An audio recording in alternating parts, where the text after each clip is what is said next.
प्राशन केलेल्या रुग्णाला तपासण्यासाठी आलेल्या निवासी महिला डॉक्टरचा विनयभंग झाल्याचा प्रकार सिव्हिल रुग्णालयात घडला आहे। दुसऱ्या रुग्णाचा केस पेपर डॉक्टर पाहत होत्या त्यावेळी जवळ थांबलेल्या रुग्णानं डॉक्टरच्या मांडीला स्पर्श केला। त्याच्या विरुद्ध सदर बाजार पोलिसात विनयभंगाचा गुन्हा दाखल झाला आहे। न्यायालयानं त्याला 14 दिवसांची न्यायालयीन कोठडी ठोठावली आहे। पुष्पक तिप्पण्णा तळभंडारे वय वर्ष 28 राहणार अशोकनगर भगतसिंग मार्केट सोलापूर असं त्या संशयिताचं नाव आहे। 1 नोव्हेंबर रोजी रात्री 12:30च्या सुमारास एका डॉक्टरनं रुग्णावरील उपचारासाठी निवासी महिला डॉक्टरला कॉल करून बोलावले। पीजी हॉस्टेलवरून तातडीनं त्या महिला डॉक्टर रुग्णालयात पोहोचल्या। थिन्नर प्राशन केलेल्या रुग्णाचं केस पेपर डॉक्टर पाहत होत्या।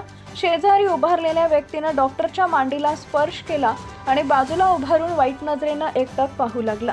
घाबरलेल्या महिला डॉक्टरनं तेथील सिक्युरिटी कर्मचाऱ्यास बोलवले आणि हकीकत सांगितली। त्यानंतर त्याला पोलिसांच्या ताब्यात देण्यात आले। सध्या तो न्यायालयीन कोठडीत आहे। पोलीस उपनिरीक्षक प्रवीण पारडे तपास करत आहेत।